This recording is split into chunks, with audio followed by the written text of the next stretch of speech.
असं म्हणतात की मुलीचं लग्न झाल्यानंतर मुलगी तिच्या माहेरहून तिच्या सासरी काही संस्कार घेऊन जात असते. तसेच काही संस्कार आज मी माझ्या घरून, माझ्या माहेरहून माझ्या सासरी घेऊन जाण्याचा प्रयत्न करणार आहे. सगळ्यात आधी म्हणजे मला जिच्याविषयी बोलायचंय किंवा जिच्याकडून मला काही गोष्टी शिकायच्या आहेत ती म्हणजे माझी आजी, म्हणजे माझी प्रभावती, जिच्यापासून ह्या घराची सुरुवात होते, जिच्यामुळे हे घर ओळखलं जातं, अशी म्हणजे माझी आई. आई, तू मला खूप खूप जास्त आवडते. तुझ्या घरी कुणीही आलेलं असेल ना पाहुणा, अगदी म्हणजे अर्ध्या तासासाठी का आलेला असेल ना, पण तो जेवण करून गेल्याशिवाय घरून बाहेर जाणार नाही, अशी तुझी अन्नपूर्णा आहेस ना, ती मी माझ्या सासरी फॉलो करण्याचा प्रयत्न करणार आहे. पप्पा, पप्पा, तुम्हाला हा फोटो आठवतोय का, जो फोटो इथे स्क्रीनवर डिस्प्ले होतोय? ह्या फोटोतले माझे जे एक्सप्रेशन आहेत ते एक्सप्रेशन तुमच्या नजरेत आज पण जिवंत आहेत असं तुम्ही म्हणता. त्या सेम टाइमला आमच्या मैत्रिणींचे आई वडील त्यांच्या लग्नाचं टेन्शन घेत होते, तेव्हा तुम्ही आमच्या शिक्षणाचं, आमच्या करिअरचं, आम्ही आमच्या पायावर खंबीरपणे कसं उभं राहू ह्या गोष्टींचं टेन्शन घेत होते. कधी कधी तुमच्या काही गोष्टी नाही पटत मला, पण कधी कधी असं वाटतं ना की तुम्ही किती विलक्षण आहे, म्हणजे तुम्ही अथांग आहे असं वाटतं. तुमच्या मनाचा थांगच कधी कधी मला लागत नाही. अगदी म्हणजे डोळे झाकून तुम्ही आमच्यावरती विश्वास ठेवला आणि आम्हाला अगदी आमच्या मनाप्रमाणे आमच्या आयुष्याचे डिसिजन्स घेऊन दिले. तुमच्या मनात माझ्याबद्दल एक खूप स्ट्रॉंग जागा आहे आणि ती नेहमीच राहील आणि ती कुणीच घेऊ शकणार नाही. तुमच्या तोंडावरती मी ह्या सगळ्या गोष्टी तुम्हाला नाही सांगू शकणार की मला काय वाटतं तुमच्याबद्दल, किंवा मला नाही बोलतायत तुमच्या समोर फेस टू फेस सगळ्या गोष्टी, पण मला तुम्ही खूप आवडतात आणि तुम्ही नेहमीच माझ्यासोबत अशा पद्धतीने राहा आणि नेहमीच आपल्या घरामध्ये सगळ्या गोष्टी चांगल्या पद्धतीने मॅनेज करा. माझी किंमत तुला तुझ्या सासरी गेल्यावर कळेल, माझी किंमत तुला तुझ्या सासरी गेल्यावर कळेल. हे वाक्य दिवसातून 10 वेळा ऐकलं जिच्या तोंडून लावलं म्हणजे माझी मुलगी. एक खूप महत्वाचा गुण जो आहे, जो प्रत्येक स्त्रीमध्ये असावा असं मला वाटतं, तो म्हणजे ना झाकली मूठ सव्वा लाखाची. ह्या उक्तीप्रमाणे जे तू इतके वर्ष तुझा संसार केलाय ना, तो आम्ही आमच्या डोळ्यांनी बघितलाय.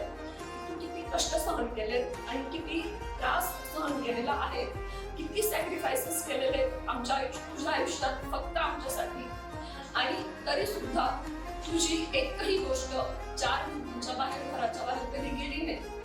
तो तुझ्यातला संस्कार मी माझ्या सासरी घेऊन जाईल आणि मी माझ्या घरात तशाच गोष्टी फॉलो करण्याचा प्रयत्न करेन. ज्या पद्धतीने तू हे घर जोडून ठेवलं, इतके वर्ष तुझ्या सॅक्रिफाईसचं चीज जे झालं ते तुला आता मिळतंय थोडाफार प्रमाणात का असेना, जे तुला वाटतंय आमच्या रूपात कळतंय, ते तसं तेवढा त्याग मी माझ्या मध्ये ठेवेल, आणेल. आणि कितीही प्रॉब्लेम्स मला माझ्या आयुष्यात फेस करावे लागले तरी मी मनीषची साथ कधी सोडणार नाही, जशी तू पप्पांची साथ कधी सोडली नाही. आणि तुला खूप सारं सॉरी बोलायचंय मला आज, म्हणजे मी आजपर्यंत तुला तोंडाला कधी बोलली नाही. तुला माहितीये की मला कशासाठी सॉरी बोलायचंय. आय एम रिअली सॉरी, पण I love you so much आणि थँक्यू. खूप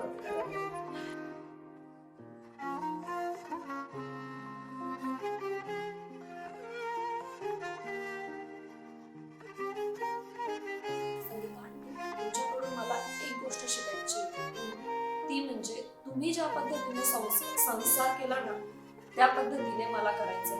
म्हणजे अगदी आपली बाजू बरोबर असून सुद्धा झुकतं माप घेणं हे फक्त तुम्ही करू शकता, आणि ती क्वालिटी तुमची बेस्ट क्वालिटी आहे. ती क्वालिटी प्रत्येक स्त्रीमध्ये जर असली ना, प्रत्येकाचा संसार चांगला होऊ शकतो. मला फक्त एक गोष्ट बोलायची की इरेस्पेक्टिव्ह ऑफ सिच्युएशन, तू जे तुझ्या मुलासाठी तळमळ करत असतो, धडपड करत असतो, म्हणजे तुझा एक जो बाप आहे ना, जो तू स्वतः आयुष्यात काही गोष्टी करू नाही शकला, ज्या गोष्टी तुला नाही जमल्या, पण त्या गोष्टी तुझ्या मुलाला जमाव्यात, किंवा ज्या गोष्टी तुझ्या पदरी पडल्या त्या तुझ्या मुलाच्या पदरी नाही पडायला पाहिजे, त्याच्यासाठी जी ती तळमळ तू करत असतो ना तुझ्या कपॅसिटीच्या बाहेर जाऊन, ती तुझी गोष्ट मला माझ्यासोबत ठेवायची आहे आणि ती सेम गोष्ट मला माझ्या घरी फॉलो करायची आहे. एवढंच मी तुला सांगेन. माणूस. मी फक्त हा शब्द जरी बोलेल ना तरी त्याला कळेल की मी कुणाबद्दल बोलते. तो म्हणजे माझा भाऊ, माझा लहान काका. भाऊ, तुझ्याबद्दल मी काय बोलू? तुझ्याबद्दल जितकं बोलेल ना तितकं कमी असेल कदाचित. तुझ्यामधून एवढे गुण आहेत घेऊन जाण्यासारखे माझ्यासाठी. तू जितका निस्वार्थ व्यक्ती आहेस ना, कधी कधी मला आश्चर्य वाटतं की इतका निस्वार्थ कोणी कसं असू शकतं. कधीच तुझा विचार केला नाही. तू नेहमीच तुझ्या आधी तुझ्या पुढे जाऊन तुझ्या अख्ख्या फॅमिलीचा विचार केला, सगळ्या कुटुंबाचा विचार केला, सगळ्यांना जोडून ठेवण्याचा विचार केला. आणि तुझ्यातली ही जी क्वालिटी आहे, बेस्ट क्वालिटी आहे, आणि ही मी माझ्या सोबत ठेवेन आणि माझ्या घरी घेऊन जाईल. कविता, तुमच्याबद्दल मी काय बोलू? मी मम्मीला म्हणते की मम्मीकडून मी पत्नी धर्म घेऊन जाईल. मी सविता आंटींना म्हणते की मी त्यांच्याकडून पत्नी धर्म घेऊन जाईल. पण तुम्हाला एक गोष्ट सांगते, मी तुमच्याकडून तुम्ही ज्या पद्धतीने एक सून आहात ना, ती सून बनण्याचा प्रयत्न करेन मी माझ्या फॅमिलीसाठी, माझ्या आईंसाठी. तुम्ही एक बेस्ट डॉटर इन लॉ आहे. आत्या, तुला एक गोष्ट सांगते, तू जास्त शिकली नव्हती, पण ज्या पद्धतीने तू संसार केला, ज्या पद्धतीने तू एकदम एकत्र कुटुंब पद्धतीमध्ये इतके वर्ष संसार चालवला आणि आताही तू त्या पद्धतीने त्यांच्यासोबत एकत्र राहते, आणि जी गोष्ट तू ही फॉलो करते ना, ते आम्हाला सगळ्यांना माहिती की तुझ्या सासरच्यांवर किती प्रेम आहे आणि तू त्यांना किती डेडिकेटली फॉलो करते किंवा किती डेडिकेशन तुझं त्यांच्या प्रती आहे. मला तीच गोष्ट माझ्या घरात फॉलो करायची आहे. आता मला माझ्या सगळ्यात आवडत्या काकाबद्दल बोलायचंय, तो म्हणजे माझा भुरा काका. ज्या गोष्टी तुला फेस कराव्या लागल्या, त्या गोष्टींसाठी तू घरातल्या प्रत्येक माणसाला ब्लेम करू शकत होता, तू प्रत्येकाला पोसू शकत होता की तुम्ही माझ्यासाठी काय केलं म्हणून. पण तू ज्या पॉझिटिव्हिटीने आज सुद्धा घरामध्ये राहतो, वावरतो, ज्या पद्धतीने तू सगळ्यांवर प्रेम करतो, सगळ्यांशी इतक्या हौशेने बोलतो, नेहमी हसत राहतो, नेहमी आनंदी राहतो, नेहमी सगळ्यांसाठी सगळ्या ठिकाणी हजर राहतो. मला असं वाटतं की एवढी पॉझिटिव्हिटी, एवढं निराशात्मक गोष्ट असताना सुद्धा एवढी पॉझिटिव्हिटी तुझ्यात कशी असू शकते ना. ह्या पॉझिटिव्हिटीने जर प्रत्येक माणूस राहिला ना, तर मला नाही वाटत की कधी कुणाच्या आयुष्यात टेन्शन असेल किंवा कधी कुणाला कुठल्याही गोष्टीचा त्रास सहन करावा लागेल. तुझ्यातली ही पॉझिटिव्हिटी मी माझ्यात नेहमी ठेवेन आणि याच्यासाठी तुला मी खूप थँक्यू म्हणेन. माझ्या दोघं मामी, ललिता मामी आणि तनुजा मामी, ज्या पद्धतीने तुम्ही मला भाची म्हणून रिस्पेक्ट दिलाय ना, म्हणजे एकदम असं सराखोपे जे तुम्ही ठेवलंय मला, तुमच्यातली ही गोष्ट मी माझ्या घरी फॉलो करेल आणि हर्षू आणि यज्ञिका ह्या दोघांवर तसंच प्रेम करेल जसं प्रेम तुम्ही माझ्यावरती केलेलं आहे. गोसावी काका, तुमच्याकडून एक गोष्ट मी शिकेल जी तुम्ही मला हे 8 वर्ष खूप शिकवण्याचा प्रयत्न केला, पण मी नाही शिकली. पण इथून पुढे मी नक्की शिकेल, कारण मला तसे अनुभव आले.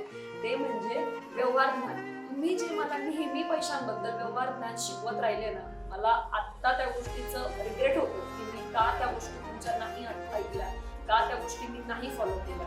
पण इथून पुढे मी नक्की त्या गोष्टी फॉलो करण्याचा प्रयत्न करेन.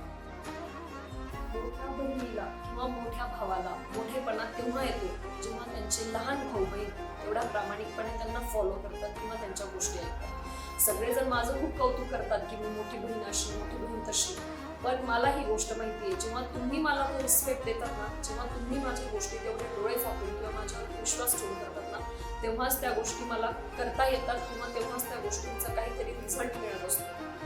तुमच्याकडून तुमचा हा प्रामाणिकपणा फक्त मला घेऊन जायचा आहे, ज्या प्रामाणिकपणे तुम्ही मला माझ्या गोष्टींवरती विश्वास ठेवता. जर मोठ्या भावाला किंवा बहिणीला आपल्या घरासाठी काहीही करण्याची इच्छा असेल ना, पण जर त्याचे लहान भाऊ बहिणी जर त्याला त्या पद्धतीने साथ नाही देणार ना, तर गोष्टी ताणल्या जातील, गोष्टी जोडल्या नाही जाणार, ती एक हाती गोष्ट फॉलो नाही होऊ शकणार. पण तुम्हाला माझ्यापेक्षा जास्त गोष्टी कळत असून सुद्धा आणि तुमच्यापेक्षा खूप जास्त लूपहोल्स माझ्यात असून सुद्धा तुम्ही मला अगदी ब्लाइंडली फॉलो करतात आणि म्हणून ह्या सगळ्या गोष्टी शक्य होतात. तुमच्याकडून आज काही गोष्टी मी ह्या घेऊन जाईलच, पण आज तुम्हाला मला काही गोष्टी देऊन पण जायच्या आहेत. ते म्हणजे हे की आपल्या घराची जबाबदारी, मम्मी पप्पा, आपली फॅमिली हे सगळ्यात आधी आणि बाकी गोष्टी सगळ्यांच्या नंतर, हे नेहमी लक्षात ठेवायचं. आपल्या घराला जोडून ठेवण्याचा नेहमी प्रयत्न करायचा. आणि आता असे काही लोक आहेत ज्यांच्याकडून मला आत्ता काही घेऊन जायचं नाहीये, पण त्यांना मला एक गोष्ट सांगून द्यायची, ते म्हणजे मोठा बाळा, छोटा बाळा, गणू, कृष्णा, दादू, तुम्हाला सगळ्यांना एक गोष्ट सांगते, तुम्ही सगळेजण आपल्या घराचं फ्युचर आहे, म्हणून तुम्हाला आपलं घर जपून ठेवायचंय आणि आपल्या घराला पुढे न्यायचंय आणि हे फक्त तुमच्या हातात आहे. आता तुम्ही अजून खूप लहान आहात ह्या सगळ्या गोष्टी समजायला, पण फक्त छान अभ्यास करा, मोठे व्हा आणि आपल्या मम्मी पप्पांना सगळ्यांना, आम्हाला सगळ्यांना प्राऊड फील करा.